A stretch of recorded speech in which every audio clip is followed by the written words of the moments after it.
Monsoon का मौसम जब भी आता है तो डेंगू चिकनगुनिया का खतरा बहुत ज़्यादा बढ़ जाता है और हम आप ये सोचने लगते हैं कि कब इसकी वैक्सीन आएगी, कब ऐसी कोई दवाई आएगी जिससे कि इससे हमें निजात मिल सके।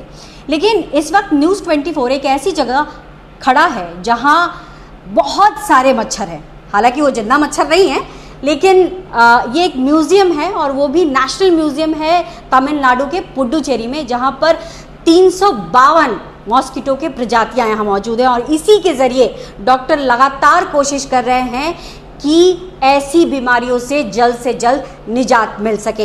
हालांकि एक ऑस्ट्रेलिया का मच्छर है जिसको लेकर शोध चल रहा है और शायद आने वाले समय में एक अच्छी खबर भी मिल सकती है। क्या वो खबर है, इसके लिए हम बात करेंगे VCRC के डायरेक्टर अश्विनी कुमार से। हमारे साथ इस वक्त हैं। सर, जब हम ये बात कह रहे हैं कि बहुत जल्द ही एक अच्छी खबर मिल सकती है, वो भी ऑस्ट्रेलिया के मच्छर से, तो इसका कैसे होगा, ये क्या है ये? दरअसल ये ऑस्ट्रेलिया से लाया गया है, लेकिन ये अब भारतीय मच्छर है। वो इसलिए कि ये एग्स लाए थे हम ऑस्ट्रेलिया के जो एडिस इजिप्टाई मच्छर प्रजातियाँ होती हैं, वो प्रजाति यहाँ भी पाई जाती है, लेकिन उसके जो उसमें एक वॉल्बैकिया मच्छर, जो मच्छरों में वॉल्बैकिया एक ऐसा बैक्टीरिया है जो कि उसमें होता है, तो वो हमने वहाँ से एग्स इंपोर्ट किए हैं और 2017 में किए थे। और वो एक लाइसेंस लिया था हमने, और लाइसेंस लेकर गवर्नमेंट ऑफ इंडिया की अप्रूवल के बाद में ये हम मच्छर लाए थे। और उसके बाद फिर हमने उनको यहाँ एक कंट्रोल्ड कंडीशन में लेबोरेटरी में, प्रयोगशाला में उनको हमने मच्छरों में बदला। और जब वो मच्छर पैदा हुए तो हमने जो अपनी लोकल वाइल्ड स्ट्रेन है उसके साथ उनका मीटिंग करवाया। तो 8-9 जनरेशन के बाद वो जो वॉल्बैकिया बैक्टीरिया होता है मच्छरों में, जो ऑस्ट्रेलिया वाले में था, वो पुडुचेरी स्ट्रेन के अंदर आ गया। तो हमने वॉल्बैकिया वहाँ से, ये वॉल्बैकिया क्या है? ये वॉल्बैकिया एक बैक्टीरिया है और ये हर कोशिका में मच्छरों की, जिसमें ये चला जाता है उसमें फिर ये अपना घर बना लेता है। और क्या करता है, ये वॉल्बैकिया में इतनी ताकत होती है कि ये डेंगू और चिकनगुनिया के जो मच्छर जो डेंगू और चिकनगुनिया का वायरस होता है, माफ़ कीजिएगा, वो वायरस को कंट्रोल कर लेता है और उसको बढ़ने नहीं देता। तो इसका मतलब ये है कि जो मच्छर चिकनगुनिया और डेंगू को फैलाता है वही उसको कंट्रोल कर सकता है अगर उसके अंदर वॉल्बैकिया हो। इसका इफेक्ट कहीं किसी और कंट्री में देखा गया जिसमें दिखा कि इस तरीके के टेक्निक का इस्तेमाल करके डेंगू पर कुछ हद तक काबू पाया गया है और इसी वजह से ऑस्ट्रेलिया से मच्छरों को लाया गया? जी हाँ, आपका सवाल बहुत अच्छा है, क्योंकि ये टेक्नोलॉजी ऑस्ट्रेलिया से ही शुरू हुई थी, लेकिन ये 11 अलग अलग देशों में ये जो है वो एक एक्सपेरिमेंट के तौर पर इसको रिलीज़ किया गया और देखा गया कि 75 से 90% तक ये जो डेंगू है वो कंट्रोल हो सकता है अगर हम इन मच्छरों को रिलीज़ करें। लेकिन हमारे देश में अभी तक हमने सिर्फ इसको लैबोरेटरी और यहाँ प्रयोगशाला तक ही इसको सीमित रखा है, क्योंकि इसके लिए फिर परमिशन लेना होता है गवर्नमेंट से, रेगुलेटरी बॉडीज़ से। ये काफ़ी रेगुलेटेड चीज़ें होती हैं। तो अभी हमने ये प्रयोगशाला में सिद्ध कर दिया है कि ये मच्छर जो हैं वो काफ़ी स्ट्रांग होते हैं, उतने ही स्ट्रांग हैं या उनकी लाइफ है जितनी कि वाइल्ड मच्छरों की होती है, और ये कारगर हैं चिकनगुनिया और डेंगू की वायरस को कंट्रोल करने। यानी जब ये बात कह रहे हैं सर, तो जो न्यूज़ 24 के व्यूअर्स हैं ये एक आशा बांध रहे हैं कि कहीं ना कहीं आने वाले समय में डेंगू को कंट्रोल करने के लिए तकनीक भारत के पास होगी और उसके लिए स्टेप्स बढ़ाए जा चुके हैं। तो कितना और वक्त लगेगा?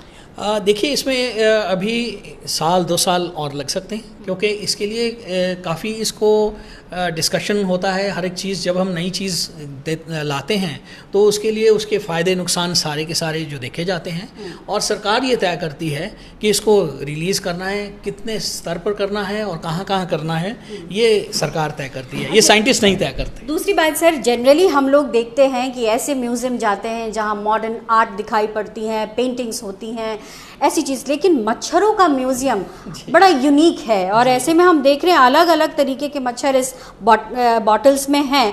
तो किस तरीके से इस्तेमाल होता है, साइंटिस्ट इसका कैसे प्रयोग करते हैं, कैसे इकट्ठा करते हैं? देखिए, पूरे देश में हमारे जो साइंटिस्ट हैं या वर्कर्स हैं, जो टेक्नीशियंस हैं, वो पूरे देश में जाते हैं, हर जगह पे मच्छरों को कलेक्ट करते हैं। मच्छरों को कलेक्ट करने का भी एक तरीका होता है एक इंस्ट्रूमेंट्स होते हैं उन, और घरों में हम जाते हैं, कैटल शेड में जाते हैं और वेजिटेशन से कलेक्ट करते हैं, उनको जगह जगह से लाया जाता है। 20 स्टेट्स और 3 जो यूनियन टेरिटरीज़ के मच्छर का संग्रहालय है ये यहाँ पर, जम्मू कश्मीर से लेकर कन्याकुमारी तक। अच्छा। और गुजरात से लेकर नॉर्थ ईस्ट तक, नागालैंड तक के मच्छर यहाँ हैं। और 352 स्पीशीज़ हैं, 412 पूरे देश में हैं और 85% इस संग्रहालय में हैं। हर एक को एक नंबर दिया गया है, कोड नंबर, और उसका पूरा नाम है। देखिए आप, पूरा इसके ऊपर नाम है, कोड है। और ये एक स्पेशल बॉटल में हमने एक ये मच्छर देखिए आप यहाँ है, और इसको प्रिजर्व किया जाता है। हालांकि ये जिंदा मच्छर नहीं है जो काट के किसी को प्रॉब्लम करे। नहीं, ये मरा हुआ है, प्रिजर्व्ड है और बहुत सालों से प्रिजर्व्ड है। और इसके नीचे जो है वो एक जैसे नेफ्थलीन बॉल होता है, वही मटेरियल पैराडाइक्लोरोबेंजीन कहते हैं, वो उसमें हमें लगाना पड़ता है ताकि इसको फंगस वगैरह ना लगे या बैक्टीरिया ना लगे। जी, ये तो मरे हुए मच्छर है जिनका संग्रहालय हम देख रहे हैं सर, और काफ़ी बड़ा है। लेकिन सवाल ये, जब आप लोग शोध करते हैं तो आपको जिंदा मच्छर भी चाहिए, ऐसे में उनका रख रखाव करना, उनको म्यूटेशन उनका जो यूज़ होता है उसको कैसे करते हैं, और सबसे इम्पॉर्टेंट कि रख रखाव के साथ जो खान पान, जो खून चूसते हैं मच्छर, तो वो खून कहाँ से आता है? जी, ये एक इंटरेस्टिंग चीज़ है हमारे पास, क्योंकि ये तो संग्रहालय आपने सही कहा कि ये मरे हुए मच्छरों का है।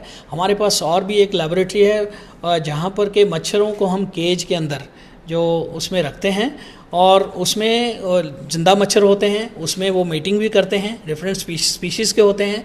और उनको एक तो ग्लूकोज वाटर देना पड़ता है उनको, वो क्योंकि मेल फीमेल दोनों ग्लूकोज वाटर लेते हैं 10%, और उसके साथ फीमेल को हमें ब्लड का डाइट देना पड़ता है, क्योंकि फीमेल को न्यूट्रिशियस डाइट चाहिए। उनको फीमेल मच्छर को अंडे देने होते हैं, हर 48 घंटे में देने होते हैं, इसलिए उनको हम ब्लड का डाइट देते हैं। लेकिन ये एक मुश्किल थोड़ी सी स्थिति है, क्योंकि ब्लड हमें ब्लड बैंक से लाना पड़ता है और बड़ा मुश्किल होता है ब्लड को लेना। और अभी इसकी वजह से हमने अपने वैज्ञानिकों को ये चैलेंज दिया कि आप एक आर्टिफिशियल डाइट बनाएं जो कि ब्लड की तरह ही न्यूट्रिशियस हो, और फीमेल उसको एक्सेप्ट भी करे और अंडे भी दें, और नेक्स्ट जनरेशन भी हो।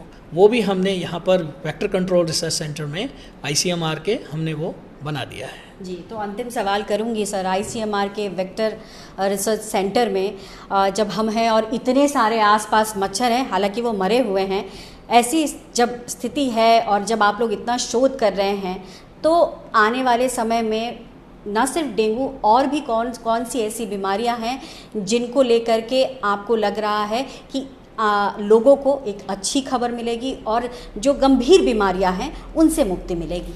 देखिए, देश अग्रसर है अभी। जो फाइलेरिया का बीमारी, हाथी पाँव का बीमारी है, 2030 में एलिमिनेट करना चाहता है अपना देश, और आगे बढ़ रहा है काफ़ी तेज़ी से। और इसी तरीके से मलेरिया से मुक्ति 2030 में हम उम्मीद करते हैं कि हो जाएगी। केसेस काफ़ी कम हो गए हैं, नेशनल प्रोग्राम काफ़ी अच्छा काम कर रहा है। और डेंगी क्योंकि थोड़ा सा बढ़ रहा है, उसका थोड़ा चैलेंज है। डेंगी के ऊपर हमें काम करने की ज़्यादा ज़रूरत है।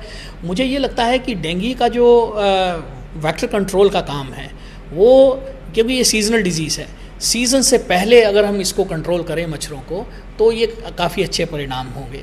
तो वो एक स्ट्रेटेजिक चीज़ है, वो भी हम अभी शोध कर रहे हैं उसके ऊपर। और इसके अलावा सैंड फ्लाइज जो होती हैं, वो मच्छर नहीं हैं, सैंड फ्लाइज हैं। वो विसरल लिशमनाइसिस, जिसे हम काला आजार कहते हैं, वो फैलाती हैं।